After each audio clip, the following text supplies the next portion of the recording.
I think what started as I need something to help with my suffering and being honest about that, and I don't have to do it all alone, that was the starting point, just to surrender. I just need help and ask for help. And then it evolved to so much more. And I felt Angela's presence.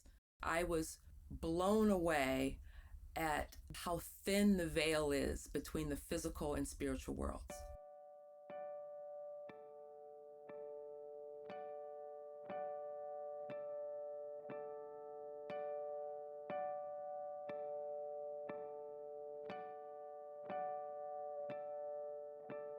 Welcome to Cancer Talks, a podcast sharing personal stories of transformation from people whose lives have been touched by cancer.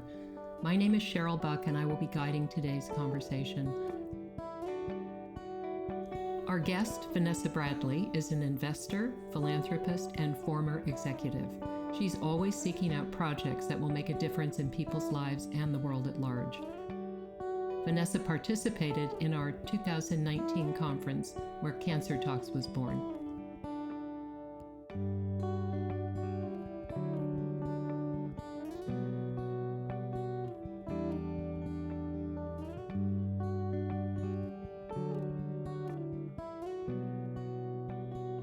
Great, and really looking forward to having this conversation with you.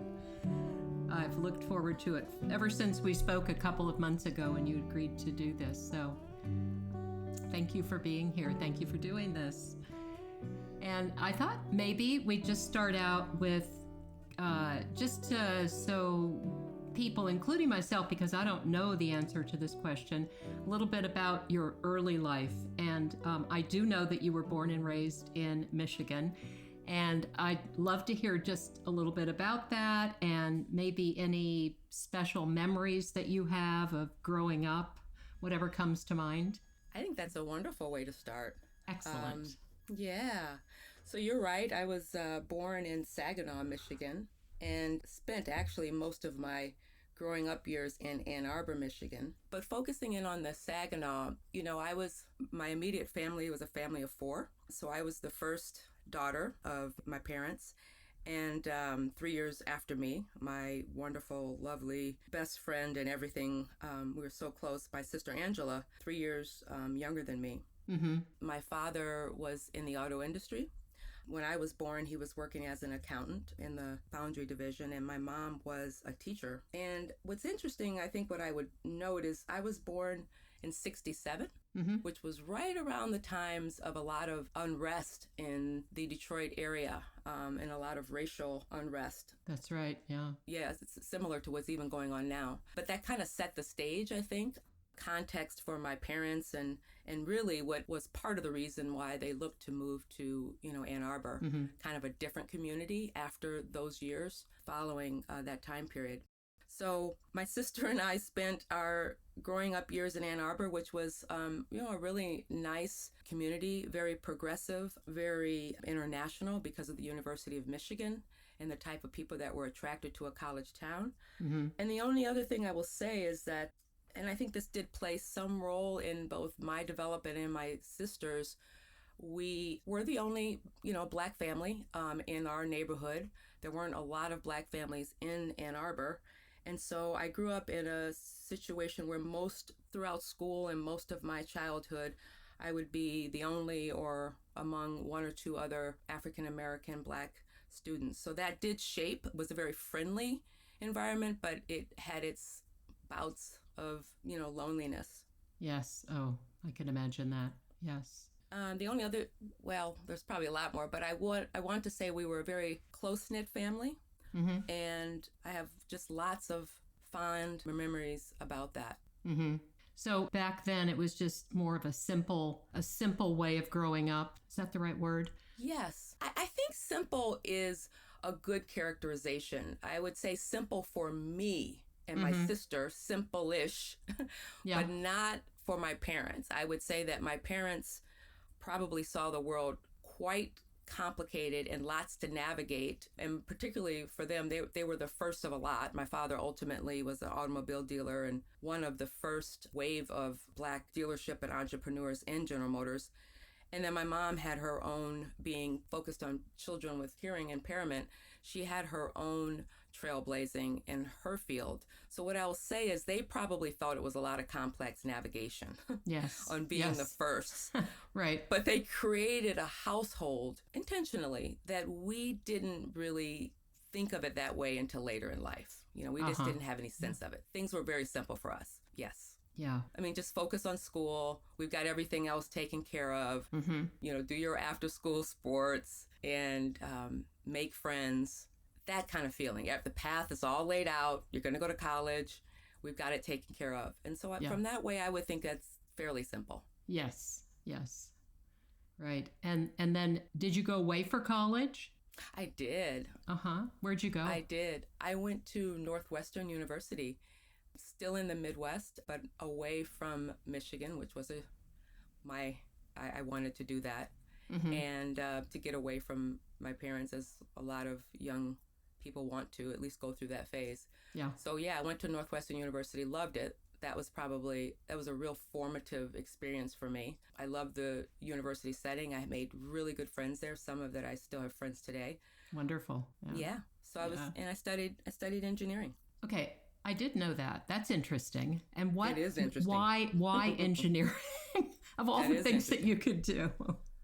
And I love the question because I am so far from that now, happily, that it is one of the things that you're like, honestly, I did it because, one, I had a natural inclination to math and science. Mm-hmm. Although looking back, that still is not a direct link necessarily to engineering. I could just be in math or science.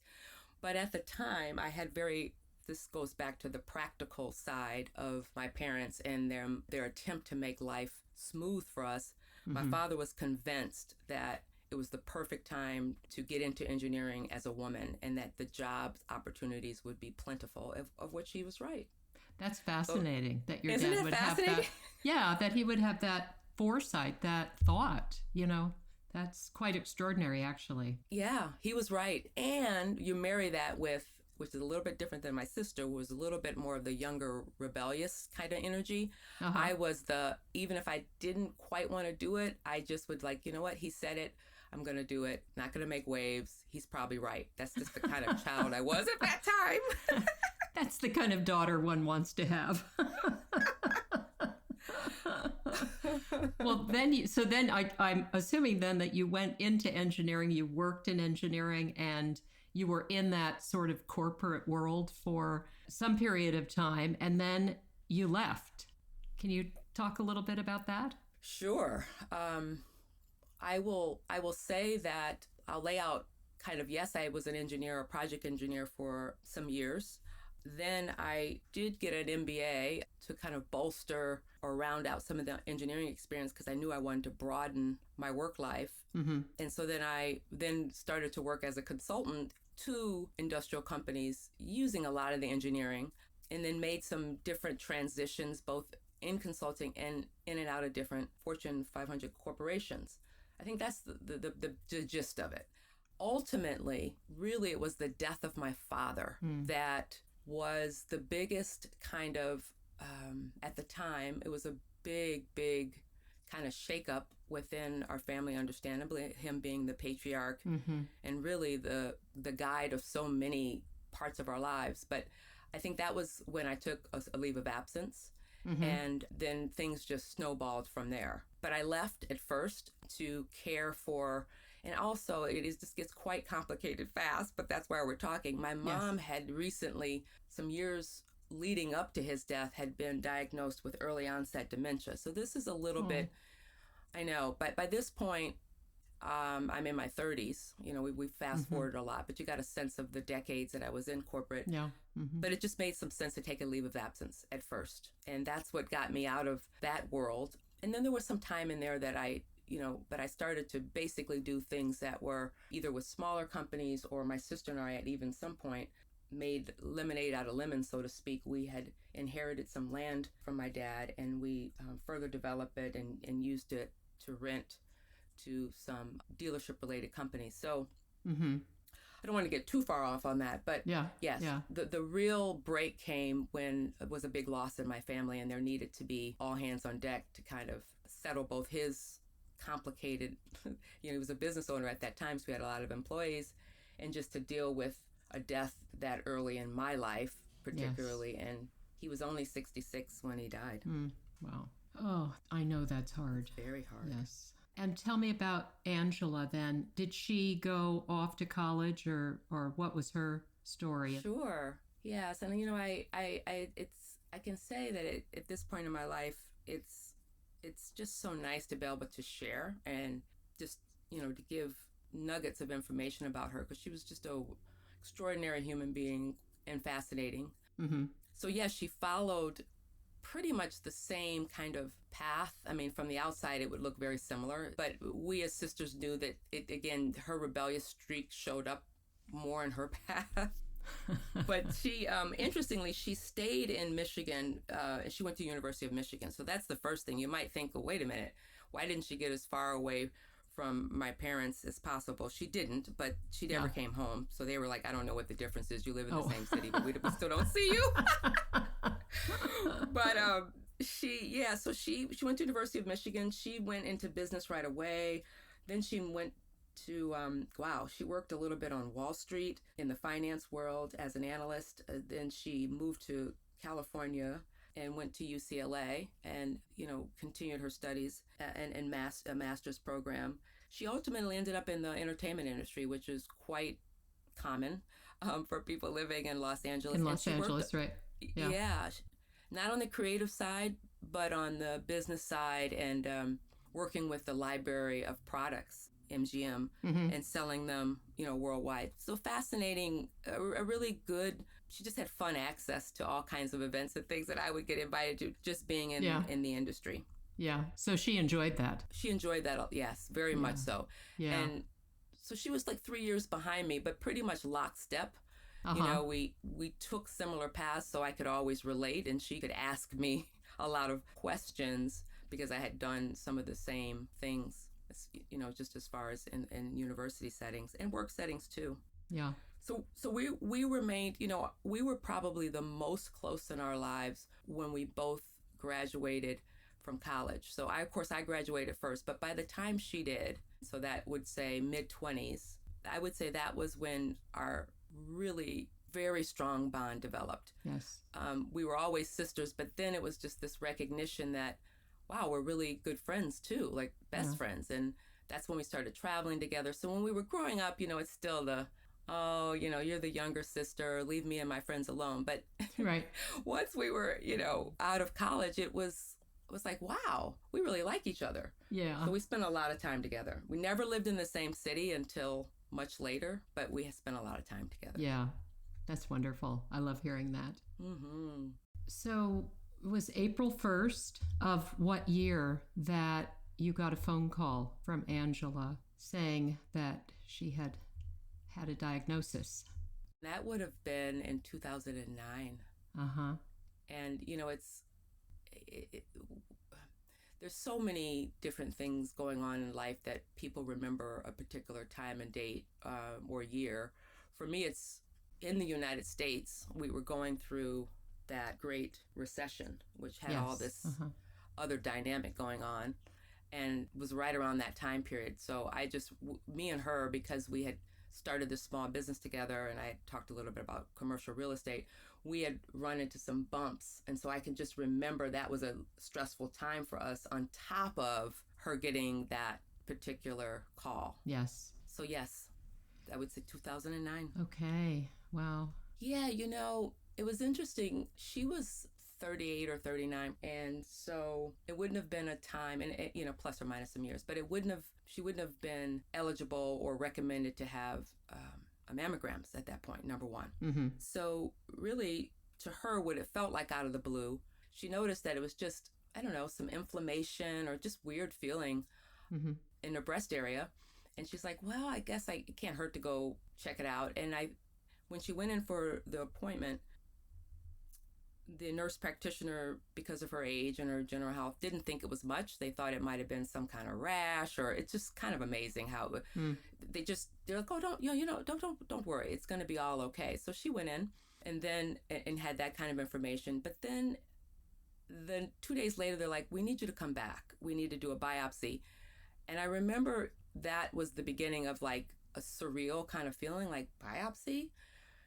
And then 24 hours after the biopsy, it was pretty fast. They actually told her over the phone Mm-hmm. That she had cancer, and that they were going, things were going to need to move quickly. And she then shared most of this with me, but she called me as soon as she got off the phone, Mm-hmm. and I could tell by her voice something was wrong. And Mm. but I had also known that she was going in for these appointments, and so it was almost like things were moving in slow motion. And the worst, you have a sister, and you talk every day, 2 or 3 times a day, so you know she's going in. And so when you get the call from her and her voice sounds so shaky, it's just it all kind of collides in your mind, like, Yeah. oh wow, this is I'm going to get the worst news out of this particular situation. And I did, and she says, Yes. I do have cancer, and it is far enough along that we need to move really, really fast. And I have some names of some oncologists to follow up with. And then it was just, she started crying. And I think what I had mentioned to you, and then my stomach dropped. Mm-hmm. I was on a walk at the time, and I just sat on the curb and took some deep breaths. And the thing that I don't remember thinking through this, it was an instinct. We both were kind of let's go to lunch at our favorite outdoor restaurant in LA, Mm-hmm. and meet there in an hour. And I would say at least for 24 hours, maybe less, 12 hours, but it was like we entered into this bubble of we're going to get to what we have to get to. But in this moment and the next series of moments, let's go do what we would do if she was calling and we had a break during the day. Yes. And we ended up having lunch, and we lingered all the way to dinner time. Mm-hmm. And maybe an hour of that time we did talk about the diagnosis and what that might mean. And then all the rest of the time we just were chatting about the things that we usually did. Yeah. And lots of laughter. Yes. So I think that's the answer. And then Yeah. and the days after, just honestly, truthfully, were just horrible. And it just got so bad before it got better. It did get better at one point, but yeah, it just starts. It's just like a rolling down a hill, and the momentum builds.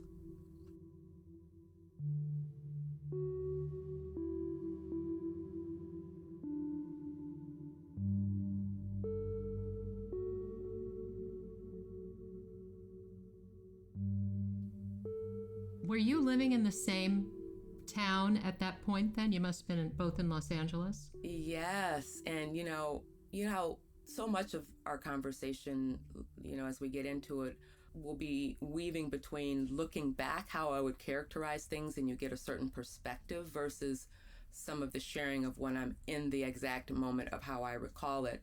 But looking back, there was a divine choreography, which I used this word from a good friend of mine who dropped it in my vocabulary. And it's like, sometimes it really fits. In that 2 years earlier, I had moved to LA, and it was a conscious decision. Mm-hmm. We had lived apart for so long, and we're like, you know what? Either I'm going to move to where you are, or you're going to move to where I am. And she just lived in the better weather, nice place. So I had made that happen. Yeah. 2 years prior.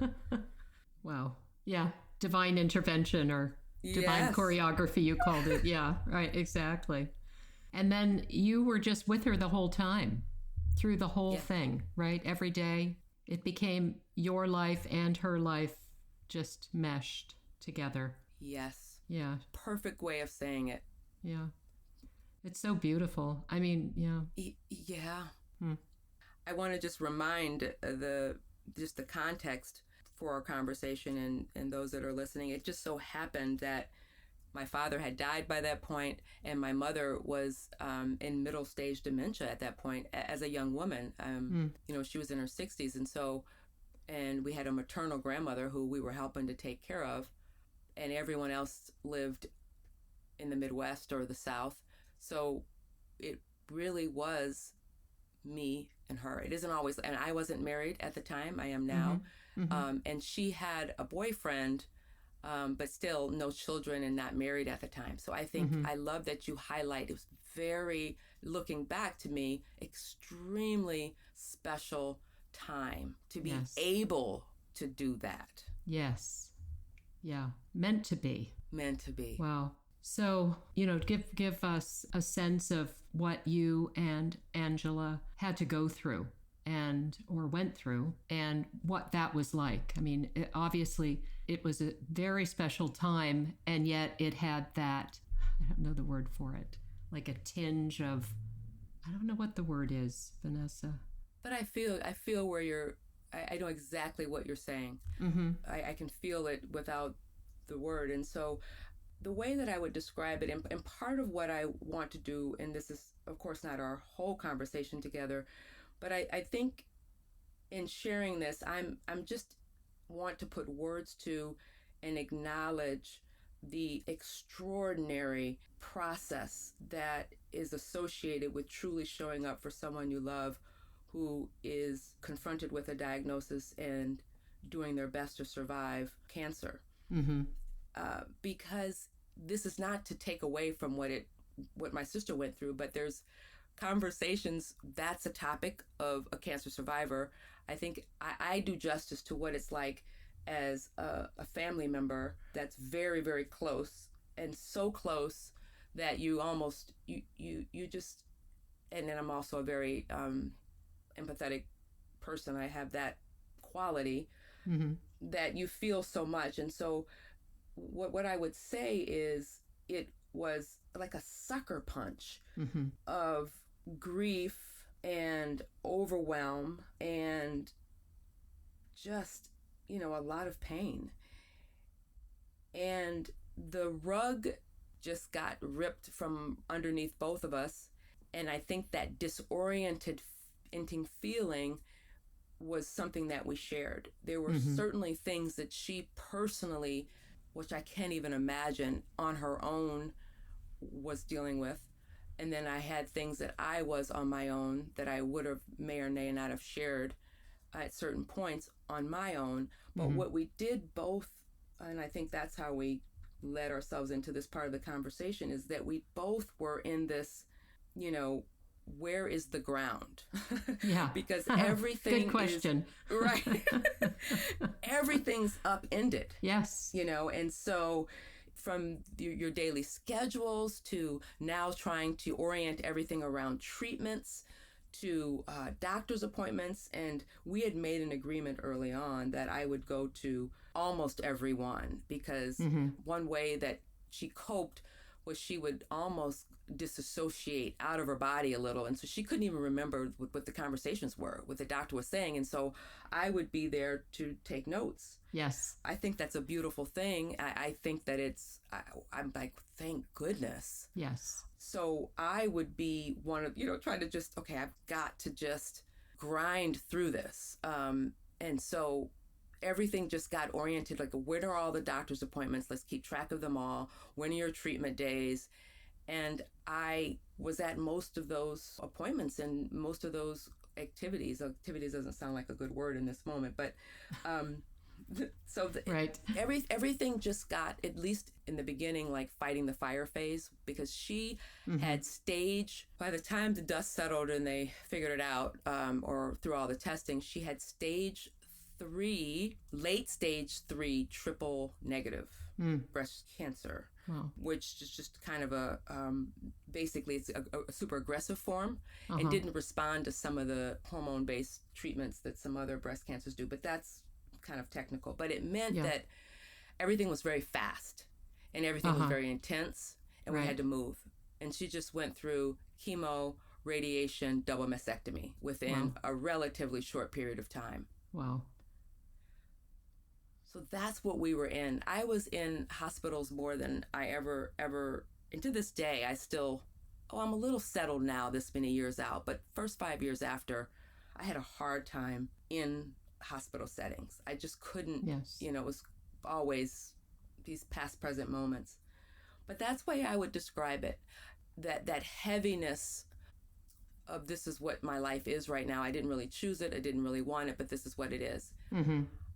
I will also, it would be not a little unfair to not also mention that there were these glimpses of, or there were these moments that only sisters could have that were there too. For example, we would be in the waiting room and we'd pull out like Us Weekly and these, crazy tabloids, right? Right. Just because they're so mindless and Yes. and it's kind of ridiculous. We're not going to read any books on, the best diets and all that. No, we're going to pull out the tabloids and see who's doing what with whom Exactly. in Hollywood. Yeah. I can totally get that. Right? The latest fashions. And oh my God, isn't this cute? Look at her. And it'd be for whatever moments, it'd be like we just weren't even in the hospital. And so I just remember that. Or we take a break and go to a really nice restaurant for lunch just because. You could. And because we could. And I want to acknowledge that too. Yeah. There was a lot of grace. Yes. I don't quite say lucky, but there's a fortunate nature to our lives. But a lot of it links back to my parents, and they were real planners, and we planned and we saved for rainy days. So I want to acknowledge that, yes, we were fortunate, and including that, it was because it was drilled in us that if there's ever an emergency, you've got to have it covered, and we did. Yes, right. Ah, Mom and Dad. I know. Gotta love them. Love them. Well, one of the things that you said was to me once that Angela was more concerned about you.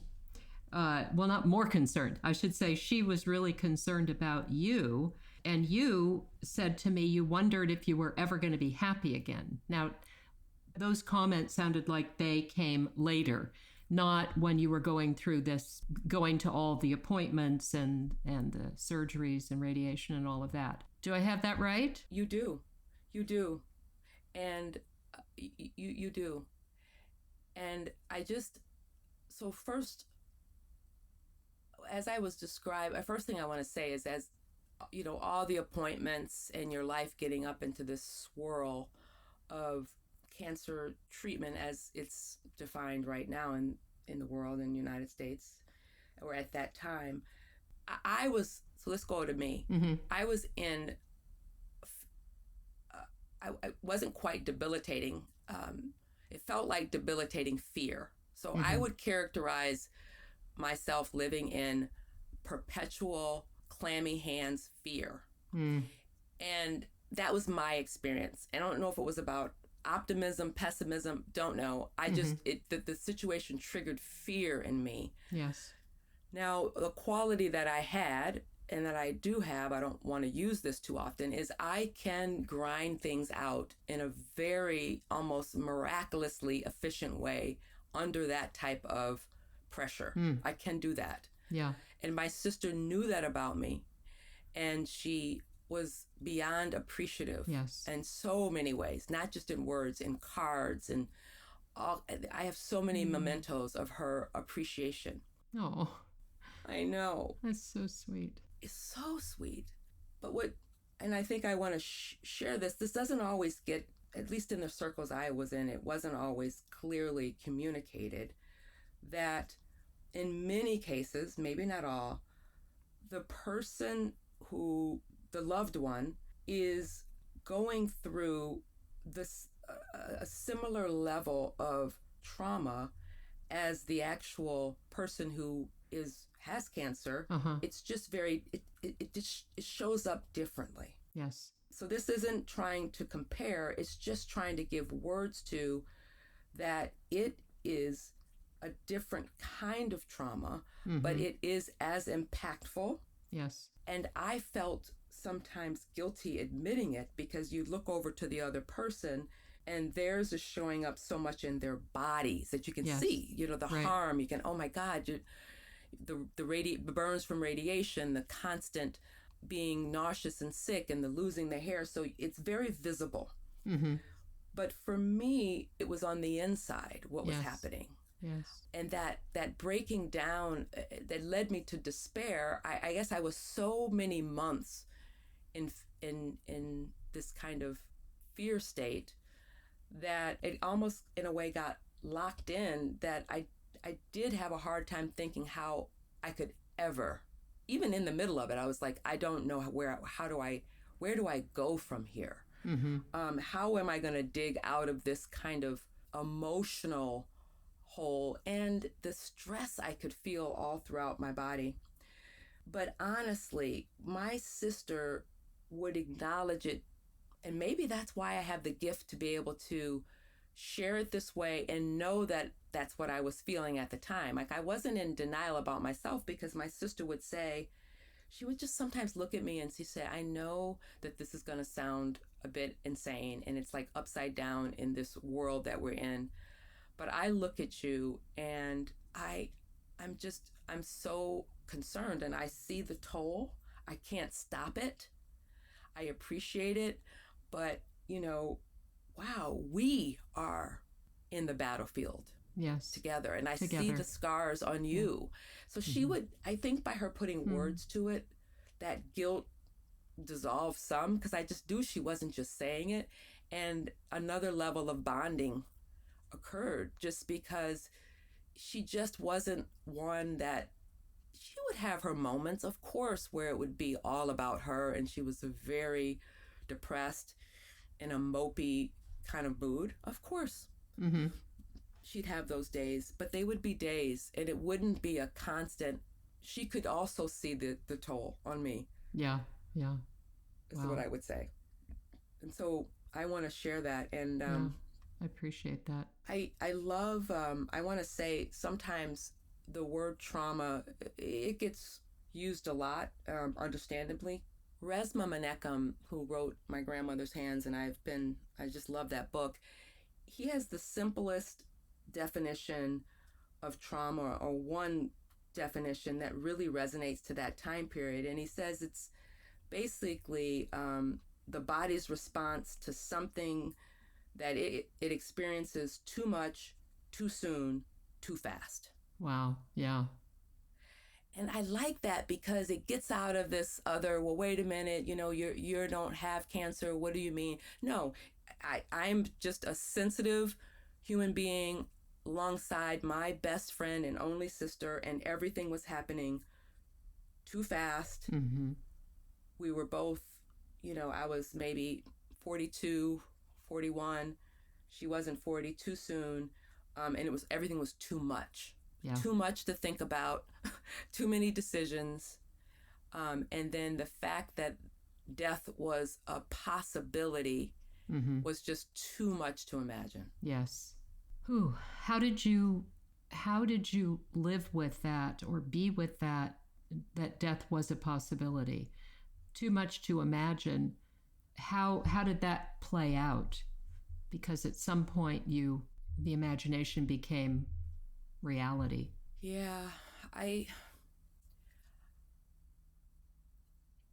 tend to be a tough grader on myself. I'm getting better. I would say that was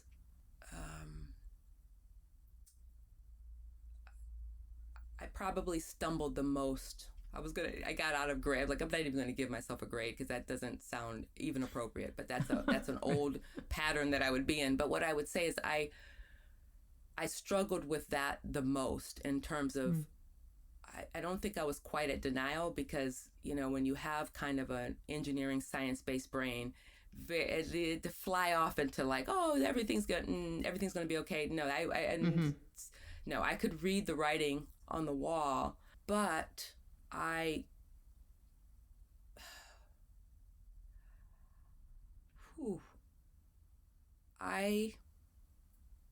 fought. I resisted surrendering. Mm-hmm. So I think one of my biggest lessons was ultimately that taught me that sometimes in life, surrendering eases the amount of strain on your body. Because looking back, I could see, and this is, of course, and maybe that's a good lesson. I mean, towards the end, I would say when we were in the hospital, she was in the ICU on a ventilator, you know, I had gotten to the point where breathing and listening to mantras in the room, ultimately, at the last part of it, I began to surrender. I didn't do it earlier. At least I got in that moment, wow.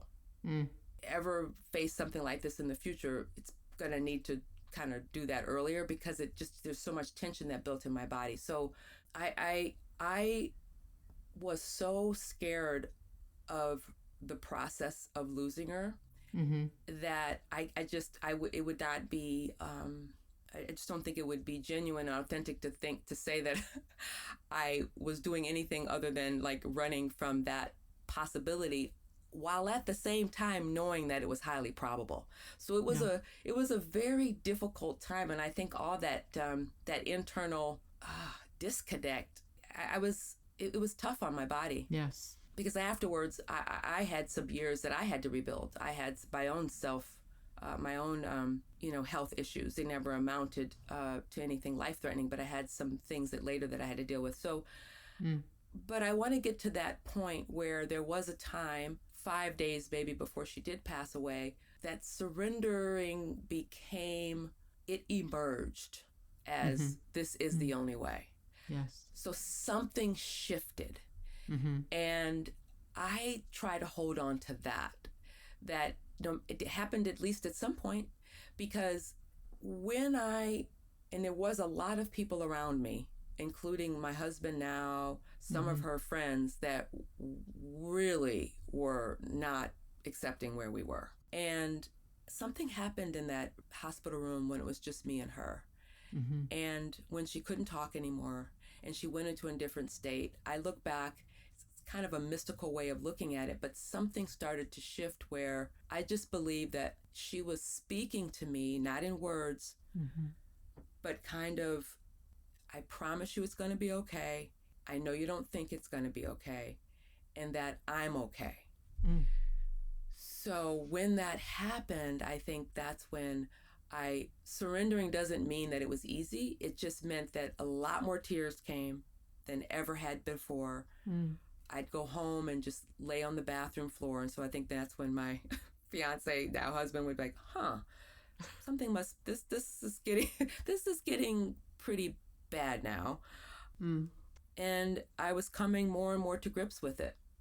It's still, you never are prepared though for that one day. And I will share this in anticipation you might ask something similar. I do remember that the day that she did pass away, I would leave every day around 5 to go have dinner at home for 2 hours and then come back for a couple hours before nighttime. And we were able to have a nighttime overnight nurse in addition to the people in the hospital, so I could sleep at night. That was something we did agree on.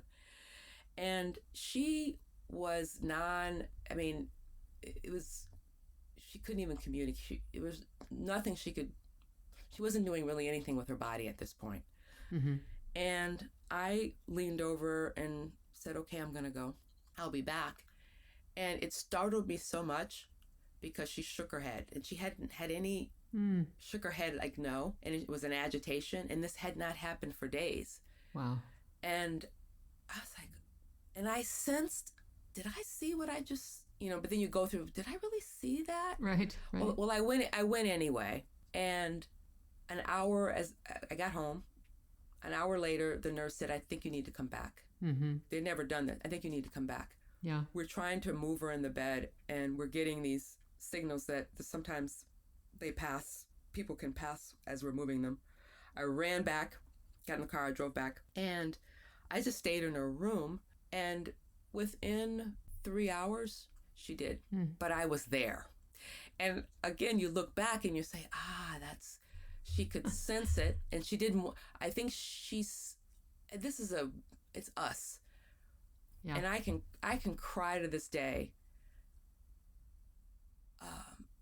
of a deep sense of gratitude that the one area where it would have been a real hook for me is if I had been with her all throughout, but then not at the passing. There's something, all of us have our things that would really break us for whatever reason. Yes. I believe she knew that. Yes. And so it was only me and her. My husband happened to go out. He's like, I'm going to go take a break. I'll be back in 30 minutes to get some coffee. And it was just me and her. And then I looked up in that, on the lines on the oh my gosh, machine. But I was there with her. That's so beautiful. Ooh.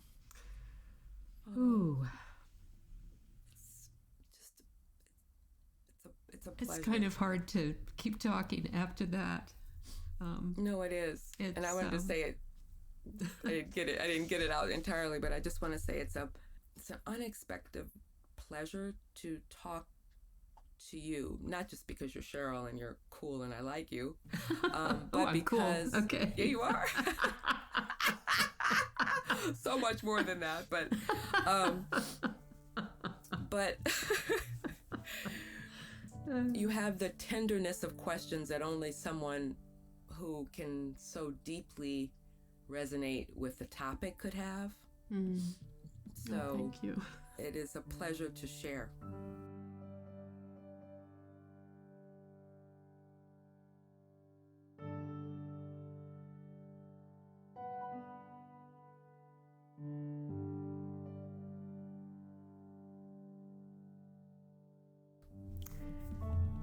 Well, I feel such a privilege sharing this with you, as almost as if it's happening in real time. That's how I feel. I'm just so moved by Angela and by you, and I love that her name is Angela. She Yes, really is an angel, your angel. Oh, I have this query that about your, let's call it your worldview. Like, how did that change? Did it? Maybe it didn't, and I'm just, surmising that. But your worldview, your maybe thoughts or beliefs about death. Did any of that? Did you have any experiences in that area? Absolutely. I never considered myself a religious person, but I was I leaned towards spiritual teachings. But I was very early on that path at that stage in my life. I was just early in it, but generally speaking, believed in spirituality as just a key to having a full and satisfying life. It was kind of at that level, Right. Just curious, open. After the experience I had in the room with her, really taking note of what was happening around her and me those last 24, 48 hours, and then me right after that. From those days forward, I just was on a crash course, rapid shift and bursting, kind of broken open to a whole new way of seeing life, humanity, what we are on this planet to do, accomplish, and how to even be as a human. Everything, I just think about how fast it all happened, but there was just an opening, and I gratefully just, took advantage of it or followed it. And so I think what the biggest shift or worldview or let's say it came into more focus, and that it was crystal clear. And even to this day, I am respectful for all people's views. I don't expect everyone to see life this way, and it doesn't really matter. Everyone doesn't have to. And so I'm very respectful for all ways of seeing things. But for me in particular, if we just talk about how I see things, is that I was blown away at how thin the veil is between the physical and spiritual worlds. Wow. So that's the way I see things. That it's just very, very thin. It's very subtle. And once there's something that happens when there's something inside of you that knows that you can be, one of the qualities we have as human beings is we can be a channel for information from the spirit world. Mm-hmm. Of course, many indigenous cultures and shamanism, that's a truth. Yes. But for me at that stage in my life, I was like, what?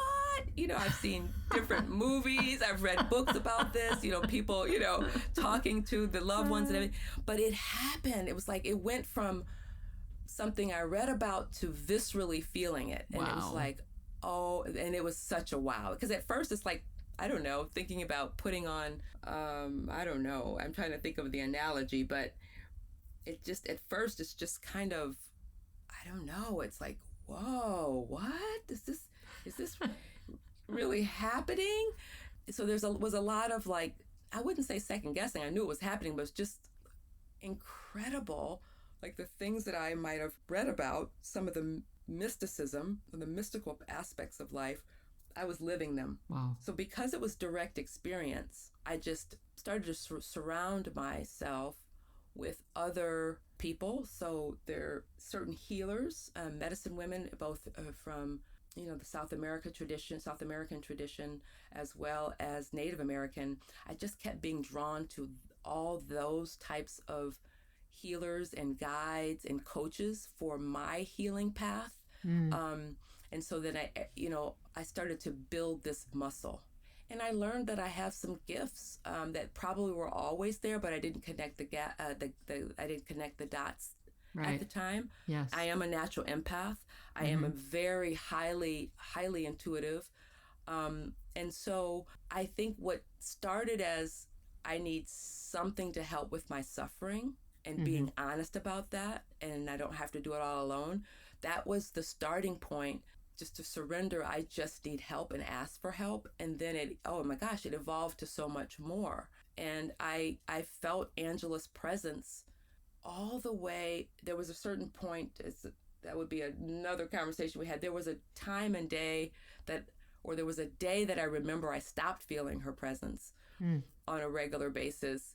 And I was in such a good spot by that point. But I would say the first 5 years after she passed, the anniversary will be next year. The first 5 years, her presence, it was persistent in a way that I am not leaving you. I am going to wait here until you start to see that our bond has transcended, what we know of the dying process. And it's almost like I almost got to the point where I would think that she was as stunned as I was. That's what I got the sense of. Wow. She was as stunned as I was. She was in a different form. She was all energy or light, however you want to characterize it. But a part of her felt like her spirits were as stunned as I was in this form, that we could actually still communicate and that she could protect. Wow. It was like... I love that. Oh, right? Wow. Wow. Woo. So the fact that there are spirit guides and benevolent angels and those that are there for our deepest, darkest, most tragic times in our lives, and in the great, beautiful times when we are on the upswing as life goes through these cycles, the fact that my knowing that they're there and the ancestors and all of it, I think that's the biggest shift in my worldview. And now it's so ingrained that I just kind of live that way. But to have that experience kind of anchor it in me, yes, I think it has everything to do with the human being and how I'm showing up now, 9 years later. I think it has everything to do with what I've been able to accomplish. Yes. And I love that you asked that and we talk about that before getting to, if we do, how I went from there to here, because it would seem on paper like, what? You did this, you did that, you did this, you did that. What? Yes. But I'm like, yeah, okay. But I'd rather this part, because then you see, how that weaved in. Yes. And opened me up to love again, deeply love again. Yes. in the way that I did with my sister, which is almost where, yeah, your life is so intertwined that was scary to me to ever be that vulnerable again. And I can say that I am really that way with my husband now. But yeah, but just to be broken open that way, and then, have that be the driving force behind my healing is I think that particular worldview is what I think is really important, what I want to share with you. Yes. Yeah. Wow. And I just want to say, I didn't always know this, but the two things that I use the word surrender, which is so much easier to use than actually do, because part of being human is to resist. Right? It's just to resist all types of things. Yes. But it's a combination. In the surrendering was one, acknowledging that this felt awful, and that I allowed myself to really grieve and to say that I'm grieving out loud, and not really hold back in a way that some might see, wow, she's having a breakdown, I guess, of sorts, but willing to get that kind of undone. And then also asking for help and sensing when the people that you can ask for help from and trust, because that's how those first conversations is what led me indirectly to anyone that I've shared parts of my life with from a healing perspective. It was always because it was one or two people that I trusted, and they say, okay, well, I want to introduce you to this person. I want you to see this person. And then after a while, they didn't have to ask anymore. It just kept all the answers, or all the help, or all the different communities and the different support groups. They just kept showing up. Wow, that's amazing. I was recently reading about how people can have what's called, I'm sure you know this, a crucible moment, and where something happens in their life that is traumatic, unexpected, and extremely difficult to be with, to deal with, to go through. And it's like being in a pressure chamber, and then something happens, and there's a release, and it's like going from the caterpillar to the butterfly. It's transformation. And I mean, you just described that a few minutes ago, that it sounded like you had that very experience. And when you now when I listen to you talk about your life, and you look at your life now, it's night and day. Yeah. Just amazing. Because when Angela first died, I was engaged to Michelle, and my first year after that, I wasn't sure, and that's what I mean. And I love that you brought it up, that I just didn't know if I was ever going to be happy again. Some of it is just this muck you're in that you've got to kind of sort out. Like, that's why you don't make any big decisions or anything during that time, because everything felt like I was like, I don't even know if I want to get married. I don't know, and I was just in a very kind of confusion state and in a darker period. So, I had to get, to be really frank, I had to get clear that I wanted to live.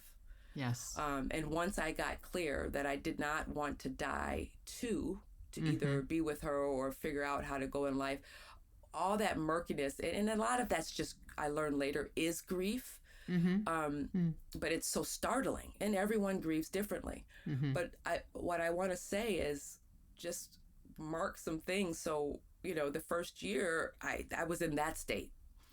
Well, and then the second year things were a bit better. But now, I mean, since then, I have married, and a wonderful, happy marriage with Michelle. I have built our dream house together. You're right.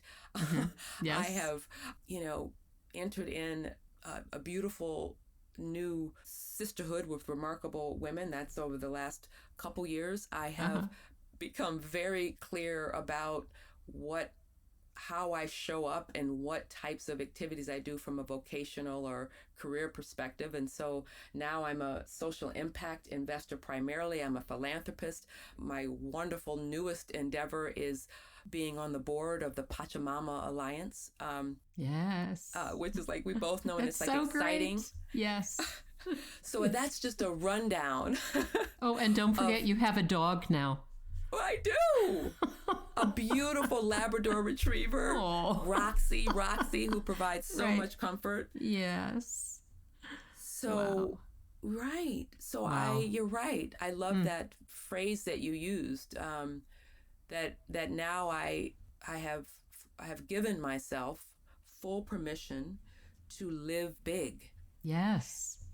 And that wasn't how I saw life, even when she and I both were well. It was kind of like, well, we do what we can. I don't know. I don't know Right, if I have the words yet, but all I know now is I live big. Yes, you do.